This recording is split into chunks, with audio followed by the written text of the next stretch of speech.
Y estamos con un joven exitoso, el ingeniero Paul Sarubi Corina está con nosotros. ¿Quién es él? Bueno, presidente del Consejo Directivo de Cavialpa y gerente técnico, dice acá, pero me parece que él manda más, de Tecno Edil S.A. Constructora. ¿Soy el mandamaya?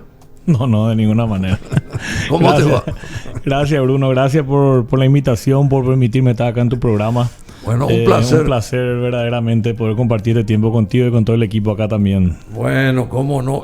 20 años de trabajo él tiene, de sol a sol, de actividad en su rubro. El ingeniero Paul Sarubi Corina, su padre es el famoso también ingeniero que fue director de Yacyretá, creo que también, y estuvo ligado a Itaipú, Paul Sarubi Balanzá. Y el hijo, ¿soy el hijo mayor vos? Soy el hijo mayor, somos 4 hermanos y yo soy vos sos el hijo mayor, sí, 4 hermanos, y tenés 4 hijos también ya. Yo también tengo 4 hijos. Y tu hija, tu esposa es... María del Pilar Zavala. María del Pilar Zavala, así que a los Zavala también un abrazo grande, sí, a Paloma, a los Melli. Ella es Zavala... Ruiz Nestosa. Ruiz Nestosa, sí. Eso. Bueno, vamos a entrar al terreno que nos concierne a nosotros. ¿Por qué lo invitamos a Paul Sarubi Corina? Porque él es una suerte de gurú en todo esto de la construcción vial, sobre todo, e infraestructural. Y preside Cavialpa, que es una cámara muy poderosa de las vialeras del país. ¿Cómo estamos en materia, digamos, infraestructural acá en Paraguay? ¿Estamos retrasados? ¿Estamos relegados? ¿Y por qué se da esto? A pesar de todo lo que vemos que se construye paralelamente, ¿verdad? Pero estamos siempre en la cola. ¿A qué se debe esto, Paul? Mira, Bruno, sí, es así como decís. Paraguay hoy en día sigue teniendo un déficit importante en infraestructura, así que aún comparamos con los demás países de la región. Sí. Nosotros tenemos estudios que dicen que hay que invertir en el país por lo menos 18 mil millones de dólares en los próximos años para tratar de ponernos más o menos a tono con las competencias, con los países de la zona. Sí. Y bueno, esa es nuestra situación actual, ¿verdad? Tenemos que tener claro de que en los últimos años, por lo menos en los últimos 10 años, hubo un aumento en la inversión en infraestructura. Ya desde el año 2012, 2013 empezó a aumentar paulatinamente los volúmenes de obra, pero todavía no llegamos a los volúmenes necesarios. Un país como Paraguay, que está en vías de desarrollo, tiene que invertir por lo menos entre 3 y 4% de su PIB. ¿Qué eso quiere decir? Y entre 1.200 y 1.500, 1.600 millones de dólares por año. Número que llegamos ya en el año pasado. Y esperemos poder continuar con esos volúmenes de aquí al futuro. Nosotros somos de aquí al futuro, perdón, son de aquí a 10 años se puede conseguir eso. O sea que 10 años... En 10 años, a partir de ahora, supongamos, se invierta 1.500 millones de dólares para que nuestro poder infraestructural tenga algún sentido y esté más o menos acorde a nuestros vecinos. ¿Es así? Sí, es así. Y a eso también tener que sumarle todo lo que se necesita de inversión en mantenimiento. Porque, como sabes, un proyecto nunca va a poder ser exitoso si es que no tiene el mantenimiento una vez que se construya, ¿verdad? Entonces, verdaderamente estamos todavía lejos de los volúmenes que necesitamos, pero creo que vamos por buen camino si es que seguimos con esta política de los últimos años. Sí, porque la gente se olvida, haciendo las grandes comparaciones y distancias abismales. Uno construye una casa y que terminada la casa construida, ya tengo una casa. Y no se da cuenta que ahí comienza el calvario, porque hay que mantener esa casa. Y eso, o si no, se destruye, se cae, qué sé yo. No andan las cañerías, llegado un momento. Y eso mismo pasa con las rutas o los puentes o ese tipo de cosas, ¿verdad? Sí, todo proyecto de infraestructura tiene 3 etapas. Primero el proyecto propiamente dicho, en la cual uno pone en papeles lo que quiere hacer. Sí. Después la etapa de construcción y después la etapa de mantenimiento. Cualquiera de las 3 etapas que esté mal hecha y seguro va a ser un fracaso. En una casa, si viene una tormenta, te hace volar 10 tejas y vos no pones tejas nuevas y te va a entrar por ahí el agua, te va a mojar todo, te va a fundir el techo, la pared, el piso, todo, ¿verdad? Los muebles. Y eso mismo pasa con las rutas. Uno tiene que estar atento y ir manteniendo constantemente a medida que va teniendo sus problemas, que es normal, ¿verdad? Con el uso. Y así como llueve acá últimamente, ¿verdad? Sí. Es increíble. Bueno, ¿y cuál es el plan de Cavialpa? Cavialpa, ya decía, es el consejo directivo. ¿Cómo es Cavialpa? La Cámara Vial Paraguaya. Cámara Vial Paraguaya. ¿Cuál es el plan de Cavialpa para priorizar la inversión en obra pública vial, que es tan importante, tan necesaria? Porque, qué sé yo, ahora vemos que se están haciendo rutas. Si hay algo positivo de este gobierno último, yo creo que son las rutas justamente, pero porque anteriormente o nadie se ocupó de las mismas o se hacían de mala manera, qué sé yo. ¿Cuáles son las cuestiones prioritarias, las inversiones prioritarias en torno a las obras viales en Paraguay? Bueno, mira, nosotros somos un país mediterráneo, ¿verdad? Somos un país que depende mucho de la comercialización de nuestros productos. Entonces tenemos que, por supuesto, tener un sistema logístico bien dimensionado como para poder ser competitivos. Si no, no vamos a poder ser competitivos con los demás países del mundo. Eso significa invertir muchísimo en rutas, en accesibilidad a los diferentes lugares del país. El productor que tiene su mandioca o que quiere vender y tiene que poder sacar con un camino todo tiempo eso hasta el mercado en el cual tiene que comercializar. Tiene que poder llevar a sus hijos a la escuela, tiene que poder llevar a sus hijos a un centro de salud si está enfermo. Tenemos que tener carretera, tenemos que tener puentes, tenemos que tener puertos, tenemos que tener una hidrovía. No puede ser que nosotros la mitad del año no podamos sacar o meter productos porque el río no da el calado para poder navegar y poder sacar nuestros productos. O sea, hay muchísimo todavía por hacer, como te estuve diciendo. Creo que, como te dije, vamos por buen camino y tenemos una industria de la construcción muy bien formada. En los últimos años llegamos a tener más entre 60 y 70 empresas que normalmente se están presentando a todas las licitaciones. Son empresas que invirtieron muchísimo en equipamiento, en capacitación de recursos humanos. Hoy hay 300.000 personas trabajando en el sector de la construcción. 300.000 personas, de los cuales por lo menos la mitad están en el sector de la obra pública directamente, y a eso le tenés que sumar toda la mano de obra indirecta y todo el desarrollo económico que generan todas estas rutas en todo el país a través del movimiento, desde el que te provee de ropa, de comida, de remedio, la ferretería. O sea, uno se va al interior y ve cómo crecen los lugares. Hasta los yuyos. Todo. Para el tereré hay que vender. Bueno, decime, tocaste algo, la cuestión esta de las hidroeléctricas. El caso de los embalses. ¿Por qué no se hicieron los embalses todavía en Itaipú? Y ya pasaron prácticamente 50 años. ¿Se debió a qué esto? A la falta de interés nuestra, porque nosotros somos los que más necesitamos los embalses. O sea, serían las esclusas para navegar. Las esclusas, digo. Yo entiendo que hay unos problemas técnicos ahí, porque realmente la altura de la represa es demasiado alta y tiene que ser una obra demasiado grande como para que sea factible hacerse eso, y económicamente no es factible. Hasta donde ya Ceretá sí tiene y se utiliza de buena manera normalmente. ¿Y se podría llegar a hacer lo de las esclusas ahí en Itaipú o no? Tengo entendido que sí. La verdad que no soy experto en eso, nunca me puse a ver, pero tengo entendido que sí que se podría. Pero la inversión es enorme, ¿verdad? Y decime, la experiencia tuya se cifró, digamos, se asentó en puentes y caminos específicamente, o participaste de alguna? Últimamente se están haciendo inversiones en hospitales, porque lo que se invirtió en salud en los últimos años no se invirtió nunca históricamente. Ya desde el gobierno anterior, a través del Instituto de Previsión Social, se empezaron a hacer algunos hospitales muy importantes, como el Hospital de Ciudad del Este, el Hospital acá de Ingavi. Se continuó otra vez durante este gobierno, y por supuesto en la época de pandemia verdaderamente ahí se destinó muchísimo dinero a todo lo que es el sector de la salud. Falta educación, falta poner muchísima infraestructura en el sector de la educación. Uno no puede pretender tener una educación buena si es que no tiene una infraestructura adecuada, ¿verdad? Los niños se van, están en un lugar feo, a veces están en el patio bajo un mango dando clases, y cómo van a aprender en esas condiciones. Hay que hacer todavía mucho también en ese sentido. Bueno, empleos, 300.000 empleos da este rubro de las obras viales, digamos, ¿verdad? Y las construcciones de puentes, ese tipo de cosas. El 300.000 en general. ¿Y cuáles serían los proyectos imprescindibles para los próximos 5 años que tiene Cavialpa, que es la cámara que vos estás presidiendo, Paul Sarubi?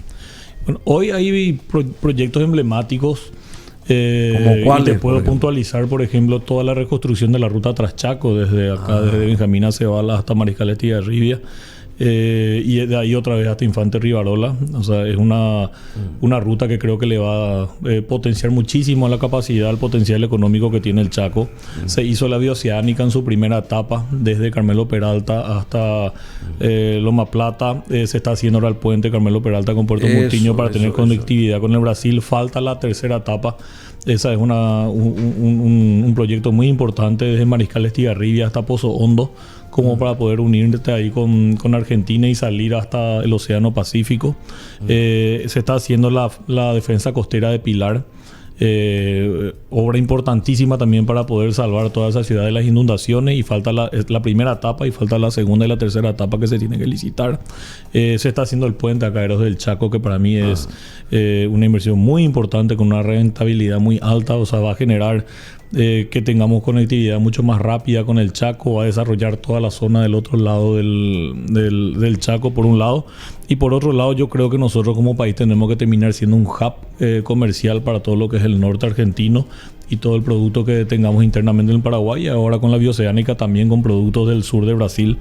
Entonces este puente creo que va a ser muy importante también para todo ese desarrollo. Y un hub aéreo también necesitamos nosotros, convertirnos en un hub también en eso, aéreo, porque somos un país mediterráneo. Totalmente. Y nosotros no nos damos cuenta de eso, por lo menos nadie. Yo creo que Stroessner se dio cuenta en su momento, creó Líneas Aéreas Paraguayas, después desapareció Líneas Aéreas Paraguayas y nos quedamos a la deriva. No venía ningún avión acá, ¿verdad? ¿Y por qué no se potencia ese puente aéreo con aeropuertos acorde a los tiempos en que vivimos hoy, por ejemplo? Esa es una pregunta, porque tenemos esa pista ya en el Chaco, que es una pista fabulosa, que habría que hacer como un polo comercial ahí con hoteles, casinos, ese tipo de cosas, para potenciar también el centro del Chaco aéreamente. Tenemos Asunción y tenemos Ciudad del Este. Yo creo que inclusive Encarnación. Yo creo que hay que potenciar eso y comunicarnos con el mundo a través de brutos aeropuertos, mucho mejores que los que tenemos ahora, actualizados, y que la gente venga a esta parte de América y se ramifique, digamos, vía terrestre, se vaya a las distintas ciudades o países, ¿verdad? ¿Qué te parece esa propuesta? Y hoy tenés la carretera para poder llegar hasta Mariscal Estigarribia, que antes no tenía, ¿verdad? Entonces es un todo, y creo que sí, que es interesantísimo. De países como Panamá, como mismo Perú, a través de Lima. O sea, hay lugares donde ha crecido muchísimo a través de este sistema de hub, y nosotros estamos acá en el corazón de América, que por un lado uno puede decir es una desventaja en el sentido que somos un país mediterráneo y no tenemos acceso al mar, pero tenemos que tratar de sacar lo bueno de eso y decir, bueno, nosotros estamos acá en el medio, podemos ser tranquilamente un hub comercial para toda la región. Bueno, como hizo Bolivia, porque Bolivia también es mediterráneo, pero invirtió en sus rutas, en sus carreteras. ¿Visitaste Bolivia últimamente? Sí, ¿no? Sí, conozco, fui ya muchas veces. Y bueno, ¿y qué te parece cómo está Bolivia en ese aspecto? Ellos están invirtiendo normalmente 2.000, 2.500 millones de dólares al año en infraestructura, y es un país que crece muchísimo gracias a eso. Y bueno, quiere decir que nosotros tenemos que invertir, decías, 1,5 por lo menos. Sí, 1.500, 1.600 millones al año tenemos que tratar de llegar a esos números. En 10 años algo vamos a hacer. Algo vamos a hacer, vamos a seguir creciendo. Y fíjate, en los últimos años tuvimos problemas de inundaciones, de sequías, de pandemia, todo lo que tendría que haber sido afectada a la economía del país, y Paraguay no bajó su economía, ¿verdad? Tampoco no creció, porque verdaderamente todo esto, nosotros somos un país agroindustrial, ¿verdad? Y el agro, que tuvo tantos problemas, hizo que nuestro PIB no pueda aumentar tanto, pero yo estoy seguro que gracias a la construcción se pudo por lo menos mantener. El 2020, que fue un año catastrófico para todo el mundo, nosotros bajamos solamente 0,6% de PIB con respecto al año anterior, y si comparas con los demás países de la región, vieron que bajaron 8, 10, 15%. Verdaderamente sorteamos bastante bien ese problema y seguro gracias a la construcción fue uno de los pilares fundamentales para sostener eso. Bueno, una máquina de datos y muy positivo acá, Paul Sarubi Corina. ¿Tenemos algún tema musical? Porque yo quiero seguir hablando con él, por supuesto, 29 de las 10, por ejemplo. Y las últimas licitaciones, los precios estuvieron en un 30% por debajo del presupuesto oficial. ¿Son precios estos muy arriesgados o no? Mira, yo te voy a hacer un poco de historia, ¿verdad? Yo creo que a raíz de este aumento sustancial en inversión en infraestructura que se dio en los últimos años, verdaderamente se fueron generando muchas empresas nuevas.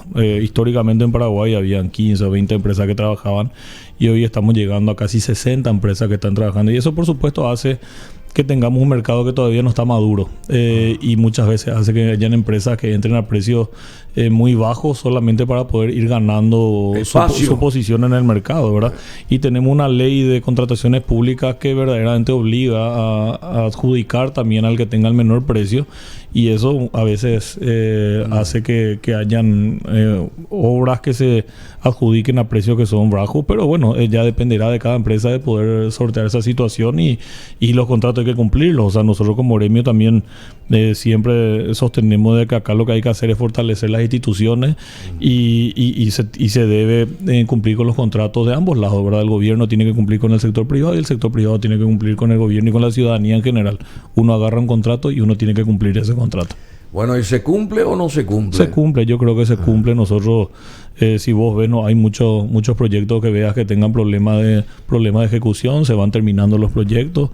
Eso del Metrobús quedó ahí. Y lo del Metrobús. Eso hay que hacer, revitalizar eso. No sé cómo, pero hay que hacer eso. No podemos dejar quejarnos, pero ya dar vuelta a la página y comenzar otro Metrobús en todo caso, no sé. Es que hay que invertir en conectividad. Nosotros, vos ves, el tráfico cada día está peor. ¿Y por qué eso es? Porque no hay alternativa, porque la gente no tiene alternativas de un transporte público confiable, digno, ¿verdad? Confiable. Todos utilizaríamos el transporte público si es que fuera confiable y fuera cómodo, y hay que empezar a invertir en eso, porque si no, esto no va a ser sostenible en los próximos años. ¿Sos partidario de un transporte público eléctrico, por ejemplo, trenes, tranvías nuevos, como hay una infinidad de ciudades en Europa y acá también con los tranvías último modelo, digamos, ¿verdad? Porque tuvimos experiencia y fue muy positiva esa experiencia. Vos eras muy chico, pero a tu papá le podés preguntar, fue muy exitoso el tranvía en Asunción. Eso se podría volver a implementar, ¿verdad?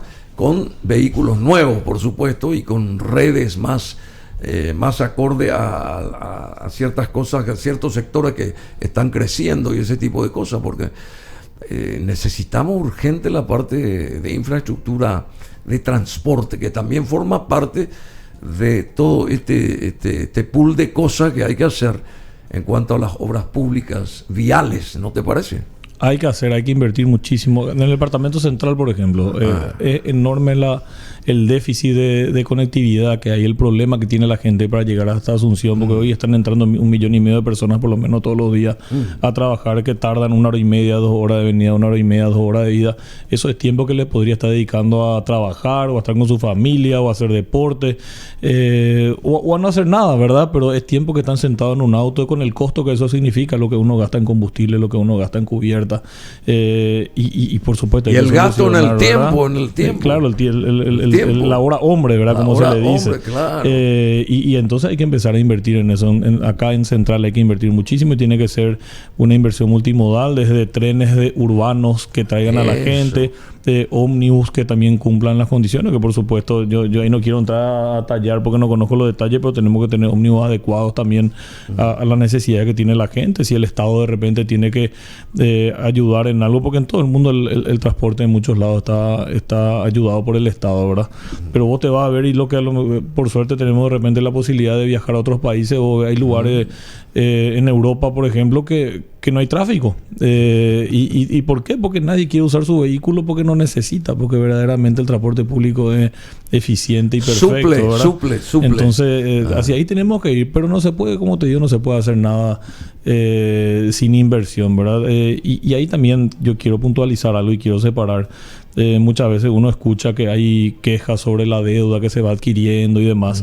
Y hay que separar los tantos, ¿verdad? Una cosa es sacar un crédito para gastos. O sea, si vos sacas un crédito y gastás en salario, a lo mejor de gente que ni siquiera no tendría que tenerla contratada, y es quemar el dinero, así en pocas palabras. Ahora, si uno saca un crédito y uno invierte, bueno, ese proyecto tiene una rentabilidad, tiene un retorno económico que hace que el crédito pueda ser pagado por un lado y por otro lado inclusive te va generando más desarrollo económico que hace que otra vez el país siga creciendo. Hay datos que dicen que por cada dólar que invierte el Estado, el sector privado después invierte $5. Y eso te mueve la economía enormemente. Bueno, él se refiere también a lo que salió hoy en ABC, el editorial, el mayor despilfarro de la historia económica del país, haciendo hincapié en los 15.000 millones de dólares que Paraguay debe a las instituciones mundiales, digamos, a las organizaciones que dan préstamos, ese tipo de cosas, ¿verdad? Y de esa cantidad que se presta o se prestó, en un gran porcentaje, fue ese monto a salarios públicos de mucha gente que no sé qué hace también, ¿verdad? Y estamos con el ingeniero Paul Sarubi Corina. ¿Vos estudiaste afuera también, Paul? ¿O? No, yo soy ingeniero civil, sí. Me recibí acá en la Universidad Nacional, sí. Y después hice especializaciones afuera. Pero ¿A dónde fuiste, digamos? Hice una especialización en ingeniería vial, un máster que hice en un convenio entre la Universidad Nacional y Católica de Paraguay con la Universidad Católica de Chile, la Pontificia de Chile, sí. Y después hice una MBA en Argentina. Pero también viajaste mucho, ¿verdad? Sí, viajaste privadamente, viajaste mucho, y al viajar mucho, una persona con una visión abierta como vos, ¿qué observa? Cómo ahí se desarrollan, y nosotros acá tenemos tanta dificultad para hacer lo poco que se hace. ¿Nunca pensaste en eso? ¿Por qué es eso? ¿Por qué es un escollo mental el que tenemos nosotros? ¿O cuál es la historia acá? Bueno, yo sigo sosteniendo siempre lo mismo, es falta de inversión. Acá hay que invertir. O sea, vos ves, Brasil debe 80% de su PIB. Países como Chile, Perú, que crecieron enormemente últimamente, deben más que Paraguay, deben 40-45% de su PIB.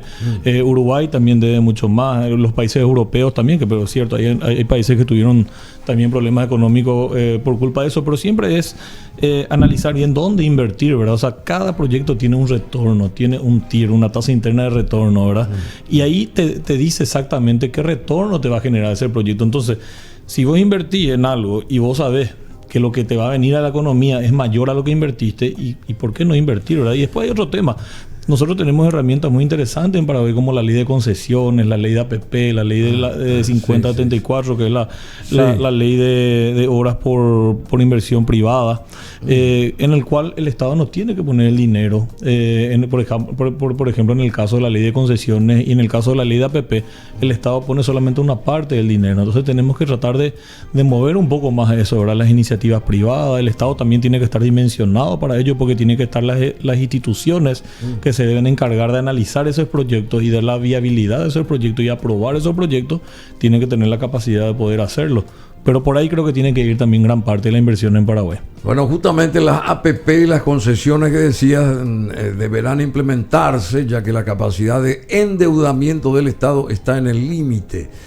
¿Y cuál es el plan de la Cámara de Cavialpa en este caso, de acuerdo a lo que estabas ya mencionando? Bueno, y dos partes en tu comentario. Primero, que yo no considero que el endeudamiento esté en el límite, repito. Sí. Hay que separar en qué uno pone el dinero, ¿verdad? Si el dinero para lo cual uno se endeuda se pone en un proyecto rentable y ese proyecto va a tener su retorno, entonces no hay que preocuparse porque se pueda pagar o no se pueda pagar. Ahora, sí o sí hay que utilizar parte de la necesidad de infraestructura que tiene el país, y hay que meterse del sector privado. Como Cavialpa, nosotros constantemente estamos empujando para que estas herramientas financieras se utilicen. Nosotros hicimos ya un foro económico ya en el año 2020, con actores súper importantes del presidente de la República, ministro de Obras Públicas, ministro de Hacienda, Secretaría Técnica de Planificación, Agencia Financiera de Desarrollo, Banco Nacional de Fomento. Los economistas más renombrados del país estuvieron en el 2020 y en el 2021, 2 años de seguido hicimos, y hablamos justamente de esto, de las herramientas económicas que tenemos que utilizar, las herramientas financieras que tenemos que utilizar para poder desarrollar el país. Entonces, parte tiene que ir contra deuda y parte tiene que ir a través de estas herramientas. Bueno, y el país es Asunción también, porque Asunción es la capital del país. Viene alguien de afuera, ¿por dónde entra? Por Asunción. Y si Asunción no está acorde a los tiempos, digamos, dando una imagen infraestructural positiva, refleja lo que el país, Asunción por ser la capital. Yo le dije al presidente de Capaco, le dije a Díaz de Vivar, le dije algo que me parece, ¿verdad? Y te reitero a vos, como presidente de Cavialpa, la municipalidad que tiene 10.000 funcionarios y que no da abasto, no tiene dinero para desarrollar nada, porque tienen que pagar los sueldos de esa gente que no sé qué hace, entre paréntesis. ¿Por qué los gremios como los de ustedes, ¿verdad? Cavialpa o Capaco, no se acercan y nos dicen, bueno, ¿por qué no hacemos un plan de acción en conjunto con la municipalidad? Vean cómo hacer eso para que, por ejemplo, Cavialpa desarrolle toda esa parte a orillas del río, donde está la Chacarita, toda esa, cuide de las plazas y toda esa, organice todo eso como una ciudad moderna, nueva, como hay en cualquier parte del mundo, porque Asunción tiene que ser la última del continente, digamos, con mira a los 500 años que está llegando. Asunción fue la madre fundadora de un montón de ciudades y queda totalmente relegada por X razones que no vamos a empezar a... Pero a partir de ahora, ¿cómo se puede impulsar con obras de infraestructura acorde a lo que necesita una ciudad capital como Asunción y a un gremio tan poderoso como Cavialpa? ¿Cómo podemos nosotros imaginarnos que eso podría ser como una suerte de aliciente a favor de todos que somos la ciudadanía? Porque vos, yo, todos necesitamos de nuestra ciudad. Y ahí entra la parte del transporte público que mencionabas, que todo se deslice mucho más rápido, que haya una imagen positiva de la ciudad, ¿verdad? Que se entuben los cables. No sé, ¿qué cantidad de dinero se necesita para cambiar este chip de Asunción? Te lo digo así porque por esa juventud y esa impronta que tenés vos tenés 46 años, o sea que tenés, qué sé yo, 40 años más todavía vos y si así actuaste en estos últimos 20 años, me imagino que en otros 20 años podés llevar adelante un montón de cosas, liderando esos proyectos. Mira, gracias por un lado, Bruno, por el comentario. Y sí, la verdad que creo que hay muchísimas cosas por hacer y siempre tiene que tener, para mí, 3 patas, ¿verdad? En el caso de Asunción, por un lado, las inversiones que tiene que hacer el Estado tiene que seguir invirtiendo en Asunción. Asunción hoy no tiene la capacidad como para poder invertir los volúmenes que tendría que invertir, pero se hace y hay ejemplos, ¿verdad? O sea, la avenida Ñuazú hizo el Estado. ¿Y cuánto le ayudó a poder entrar a la gente de Luque a la ciudad de Asunción, ¿verdad? Ahora toda esta avenida que se hizo ahí en el Botánico, ¿verdad? El puente que se hizo ahí, la avenida Costanera Norte, ahora se está haciendo la avenida Costanera Sur, el viaducto, el superviaducto que se hizo ahí en Madame Lynch y Avedores del Chaco, lo que ayudó también al tráfico en ese lugar. Entonces el Estado debe seguir invirtiendo en la ciudad de Asunción, en la capital de nuestro país, y tiene que tener inversiones. Por otro lado, Asunción debe hacer lo que tenga que hacer dentro de los fondos que tiene. También puede emitir bonos, puede también sacar algo de deuda, pero tiene que tratar de ser más eficiente y a lo mejor tratar de reducir la cantidad de funcionarios que tiene. Y claro, el privado tiene que poner su parte. O sea, Asunción sí puede concesionar espacios, tiene muchos terrenos, pero eso también tiene que estar bien pensado. La inversión que se haga en esos terrenos tiene que estar bien pensada y tiene que ser inversiones desarrollistas. Hay inversiones que vos haces bien y te generan una serie de nuevos negocios alrededor. ¿Y qué pasa si vos sos intendente de Asunción, por ejemplo? ¿Qué harías? Y esto que te estoy diciendo, primero todo tener un buen relacionamiento. Hay un proyecto de Glavinich, del arquitecto, de unir, hace rato ese proyecto, de unir las 4 plazas, a embellecer todo. Porque nosotros necesitamos embellecer Asunción, ídolo. Si viene un amigo tuyo de Londres o de donde sea, ¿qué vos le mostrás fuera de los shoppings acá en Asunción? ¿Cuál es el lugar donde vos decís, mira qué linda la ciudad? Como te vas a Lima, te vas a Quito, te vas a Santiago, le mostrás parte de tu ciudad. Y por ejemplo, la costanera. O sea, nosotros tenemos una costanera sin luz. Pero una enorme inversión que se hizo. Hay que cuidarla, hay que tener guardia, hay que evitar que se vuelvan a robar los cables, porque no tenemos luz porque se robaban los cables. Eso no puede estar pasando. Pero el entorno también tenemos que aprovechar. Claro. El sector privado tiene que poder tener las condiciones para poder invertir. Hay que hacer hoteles, hay que hacer parques, hay tantas cosas que se puede hacer, Bruno. Lo que pasa, hay que darle las condiciones normal a la gente para que la inversión venga. El dinero es miedoso. O sea, cuando le da las condiciones no viene, se va a otros países. O sea, hoy las grandes empresas multinacionales tienen muchos lugares donde invertir. Vos le das las condiciones y van a invertir acá. Y si no le dan las condiciones, no van a venir. O sea, dinero hay en el mundo. Hay dinero en el mundo. Proyectos y gestión es lo que hacen falta. Así mismo. Bueno, el puente de Carmelo Peralta y Mutiño, creo que es la localidad en Brasil, ¿verdad? Que va a ser el primer puente atirantado que ejecutará la empresa paraguaya. ¿Cómo está eso? ¿Ya se está avanzando con ese proyecto, digamos? ¿Y para cuándo tendremos el puente así, con todo el barniz necesario, visual también, porque el entorno, y si me permití, pero vos sos el maestro, a ver, adelante. Bueno, primero es el tercer puente atirantado que va a tener el país. Por el tercero. Sí, el primero es el de Encarnación con Posadas. Sí. El segundo que se inició fue el que se está haciendo ahora entre Asunción y Chacoí, el puente Héroes del Chaco. Y este va a ser el tercer puente. Es un puente muy importante porque es parte de la bioceánica, va a unir el Océano Atlántico con el Océano Pacífico. Todo el producto de todo el sur de Brasil, Mato Grosso do Sur, Mato Grosso do Norte, va a pasar por ahí seguramente. Y bueno, va a ser verdaderamente una obra emblemática. Es una obra que tiene 36 meses de plazo. El plazo ya está corriendo, arrancó ya desde el inicio de este año. Y seguramente para dentro de 2 años y medio, 3 años va a estar terminada, como para poder inaugurar ahí con moño. ¿Y cuánta gente está, digamos, va a trabajar ahí en ese proyecto? Y van a haber más de 500 personas trabajando en su pico. Es una obra verdaderamente con una tecnología de primer mundo. Hoy se está haciendo otro puente, eso se me había pasado, un puente ahí en Presidente Franco entre Ciudad del Este y entre Presidente Franco y Foz de Iguazú, también con la misma tecnología de puente atirantado. Estuve por ahí, estuve viendo cómo se hace y verdaderamente son obras majestuosas. Bueno, justamente le estaba soplando, diciendo acá al amigo Paul que tengo un primo que está trabajando ahí dentro de Tecnoedil, porque él es la cabeza de Tecnoedil también, que es una de las 3 empresas que están abocadas a hacer ese puente allá en Carmelo Peralta, 2 empresas brasileñas y una paraguaya, ¿verdad? Sí, así mismo. Y José Brun es un ingeniero brasileño, pero de padre paraguayo y de abuelo paraguayo, y después de 72 años, porque él tiene 72, vino por primera vez a conocer la tierra de sus ancestros, ¿verdad? Y entonces él tiene doble desafío, hacer que el puente sea inclusive mucho más importante, porque va a venerar a sus antepasados también.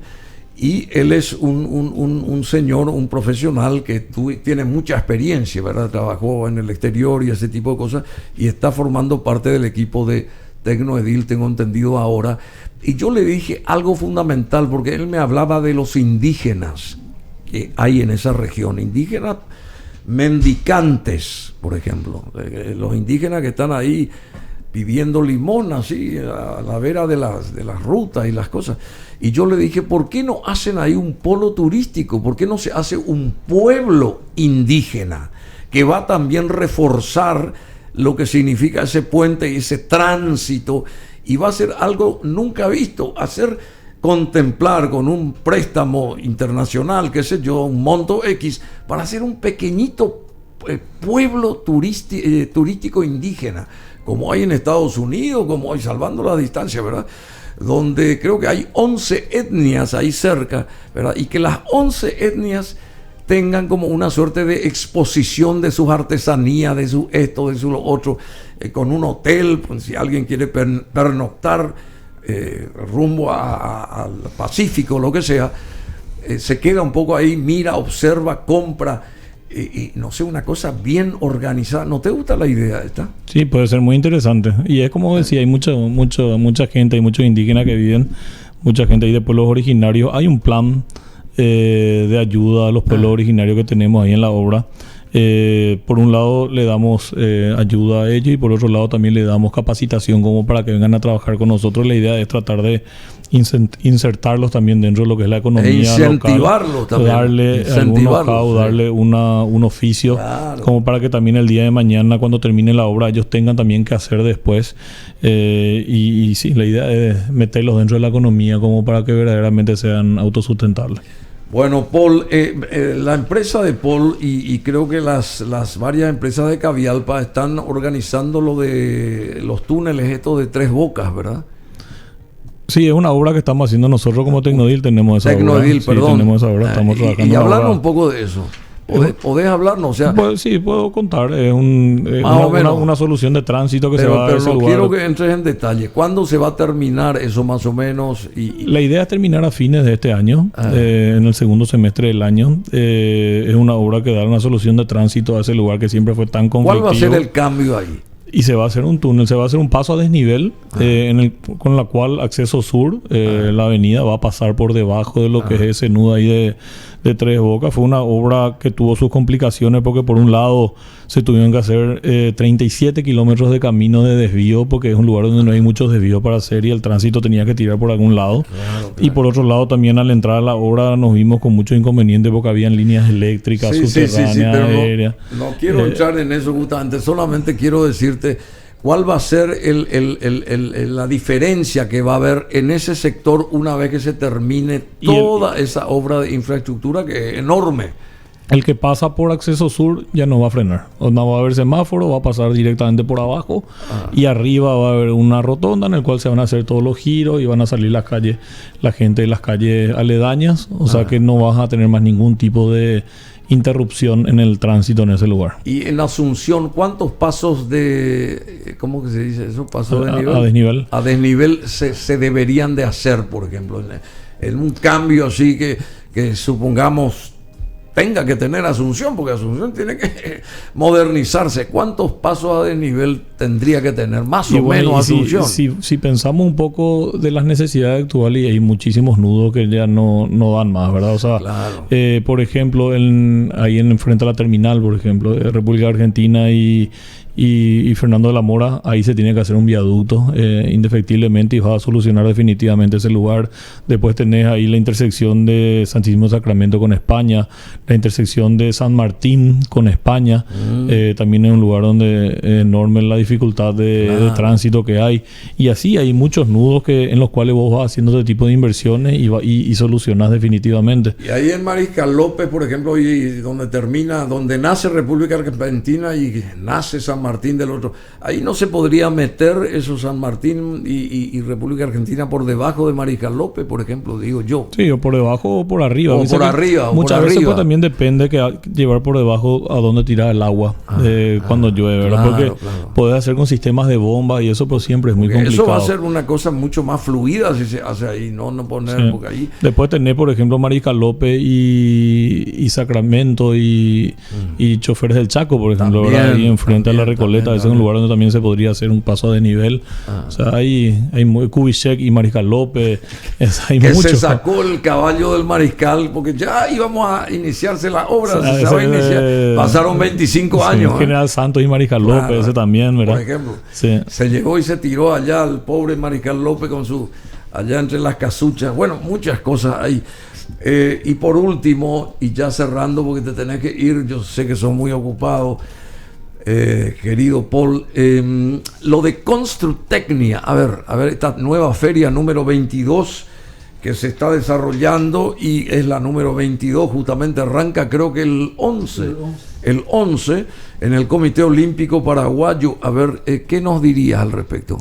Bueno, yo lo que conozco es de que Construtecnia está siempre organizado por Paraguay Eventos, en la cabeza de Edgar Robinson, muy amigo nuestro, amigo del sector de la construcción, una persona que verdaderamente viniendo de otro país le siento más paraguayo que muchos, Sí, porque todo lo que ya le dedicó de trabajo a este país es increíble y todo lo que a nosotros nos ayudó también. ¿Por qué más paraguayos que muchos? ¿Por qué? No, por el amor que yo veo que le tiene a este país, ¿verdad? Y hace falta amor de la ciudadanía acá. Para poder hace falta patriotismo en este país. Nosotros tenemos que ser patriotas. Eso a veces nos falta ser más patriotas, más ciudadanos, más fanáticos de nuestro país, de nuestra bandera, de nuestras costumbres, de nuestra gente. Nuestra gente tiene una potencialidad enorme. Yo que estoy en esto, ¿verdad? Hace muchos años, y verdaderamente uno va sintiendo una gran sensibilidad cuando uno va recorriendo el país. Te das cuenta que hay lugares donde no había nada, donde la gente no sabía hacer nada, y enseguida vos empezás a trabajar, le das la oportunidad de trabajar, y lo útil, lo trabajador, lo vale que es el paraguayo, ¿verdad? Y te das cuenta a veces cuando paraguayos se van a trabajar al exterior, como enseguida se posicionan y son súper reconocidos. Y bueno, y Constru tenía un poco de eso, ¿verdad? Y muestra un poco una vidriera de todo lo que se hace en el sector de la construcción. Es un evento que hace 22 años se viene desarrollando. Los últimos años fueron de una manera virtual. Y por suerte ahora va a volver a ser otra vez presencial. Es un lugar en el cual nosotros nos vamos todos los del sector de la construcción, nos conocemos entre todos, somos amigos, compartimos un espacio y un momento juntos que siempre es agradable. El Parque Caballero, ¿qué te parece si te llaman, Paul, vos con tu empresa Tecnoedil, qué podés y cómo organizar el Parque Caballero, que sea un polo turístico como hace mucho tiempo, que era maravilloso? Inclusive Emilio Abreu, que lamentablemente ya no está, nos contaba cuando esa era la pileta más grande de Paraguay, y ahí comenzó él a hacerse nadador internacional, por ejemplo, ¿verdad? Sí.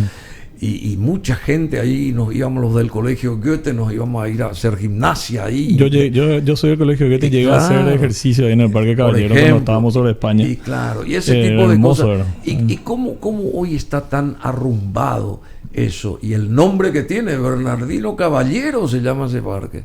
No entiendo. ¿Qué pasa si Tecnoedil propone la transformación del parque? Todo el mundo te va a aplaudir, Paul. Sí, bueno, es lo que te decía. Yo creo que gran parte del desarrollo de la ciudad tiene que ir de la mano de la inversión privada, sea Tecnodil, o sea cualquier otra empresa nacional o extranjera que le guste. Pero hay que Cavialpa las condiciones.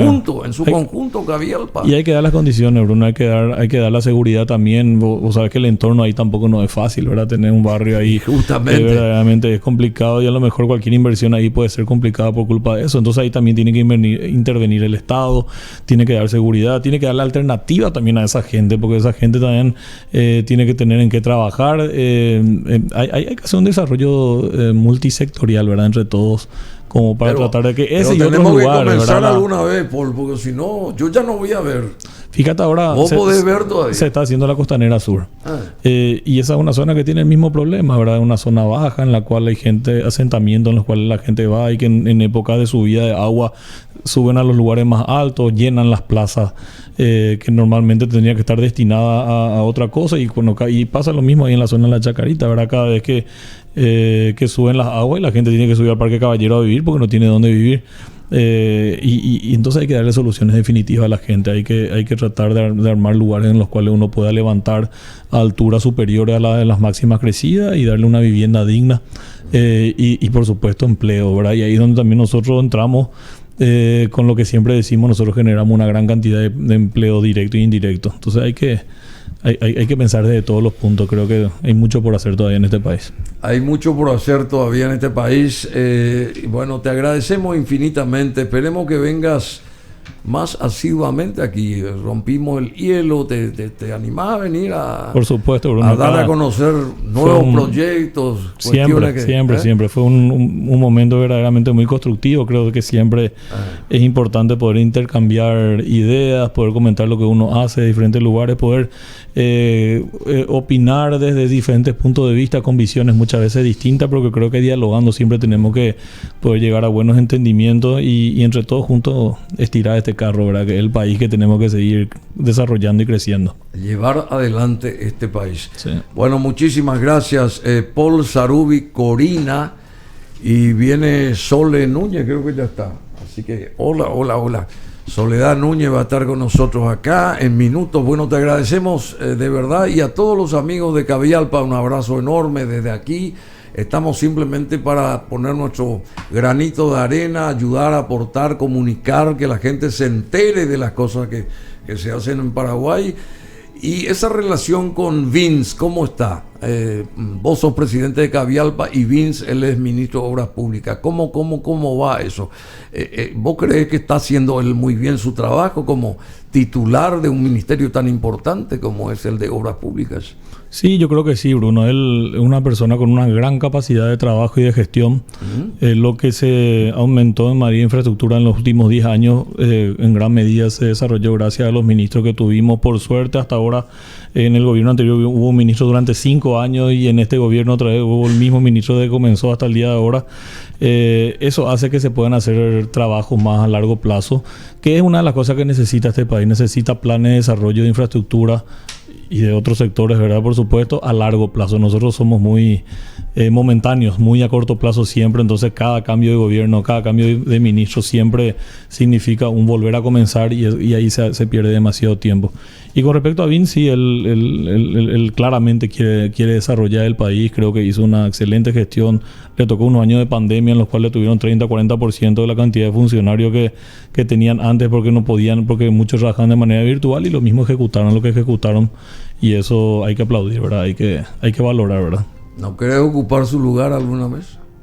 Por supuesto, siempre los desafíos siempre tienen que ir aumentando, y creo que entre todos tenemos que animarnos a tomar los desafíos. Sería muy bueno si vos, bueno, con el respeto a Vince, ¿verdad? En algún momento, porque él es muy joven, 46 años, pucha. ¿Qué pasa si en el 23 o qué sé yo, en el siguiente periodo puede ser perfectamente ministro de Obras Públicas? Todo lo que podríamos hacer y cómo va a cambiar el país. Bueno, muchas gracias. Paul Sarubi, Corina.